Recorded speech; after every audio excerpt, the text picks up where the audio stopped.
AppSafe is our revolutionary product which can transform data in a running application.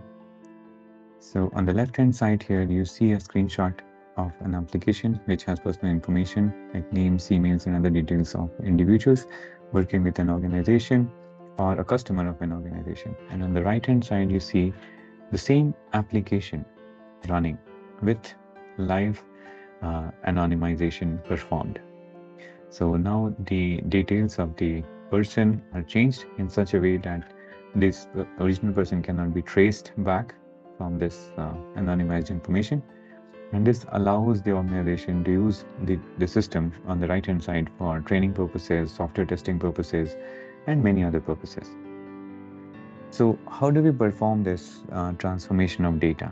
So we have a tool which we have as AppSafe, and this tool has these called utility sets. So these utility sets store the information on what to be anonymized. So once this information is stored, you can connect to a system and then anonymize the whole system. So I'll take you in full details, but first run the process and see how it works. So here, once the anonymization is in progress, you can see which of the tables are being anonymized, how they are being anonymized. You can go into details of the tables and see which fields have been anonymized, what's the utility parameter which is associated with them. So what will be the utility of the fields once they have been anonymized. Okay, so once this process is complete, then you will find the application with anonymous data running. So let's go into individual elements and how this whole thing is possible. So here we have a concept for utility sets, which define how the data should be anonymized, what data should be anonymized. To create this, you can connect to a configuration set. So to create this itself, you can create it directly in our application, or you can also connect to a database using JDBC connectors, and then you can have this information. So I'll first tell you what's the utility set, then tell you how we can create this connection. So we take this table BUT000, which is a table from an application S4HANA. And in this application, you have fields. So the first name, last name, full name, sort fields, and many other fields which can contain personal information. So what you can do is select here a name. So after anonymization, it should look like a name. And it is a last name, so you can select it's a last name. Then the first name, so you select the same way. So you select it's a name, and then you select it's a last name. Now name text. Now this is a full name. So for full name, you still select name. You can type and select if it's too many entries, and then you can select full name. So this will combine the first name and last name and create the full name, which has been already anonymized.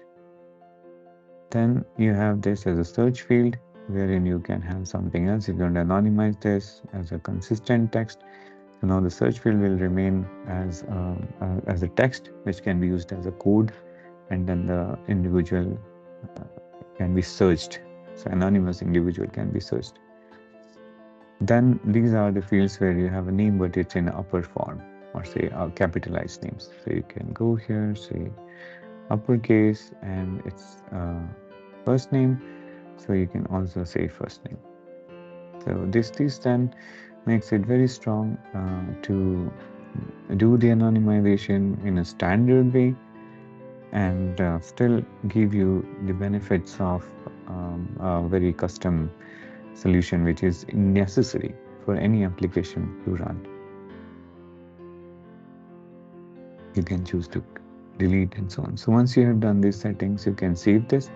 Okay, in addition to all this, there is an important part of creating the conditions which are necessary. So you want to do only in client 100, you want to do it only for certain countries or not for certain countries. You can put other kind of filters. Very complex filters can be used here to identify what data needs to be anonymized. Once this all has been done, you can save these data sets and you'll have a message has been saved. Now, how to use this? You would have to go to the configuration set where you can create a configuration. So you can run this to SharePoint, you can run this to an S4HANA and so on. So we Look here at the S4HANA setup. So here the connection type is S4HANA, and there you give the credentials to connect to S4HANA using a JDBC connector. So once you have defined these things, then you can save, and then this connection can be used for performing scrambling. So you have a definition, you have a connection. Now, how do you execute?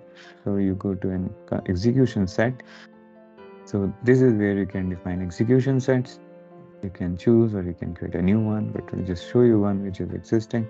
So this is one with S4HANA, and then here a configuration set is combined with a utility set. So essentially these fields, using these methods will execute on this particular connection. You can also append this. So once this has been performed, you can also run a script to do certain things which cannot be performed using the standard settings. And once you have done all this, then you can save. And once you have saved this, this is available for you to consume in the new run. So here from you have this definition. You can then take this definition. So here you see this is what we were saving. So there is a configuration set, there is a utility set, and then this second script is a script which can be executed. So once you click on next, now this job runs in the background, and once this finishes, your system S4HANA would be anonymized with the needed anonymization settings which you have selected. Thank you for watching the demo.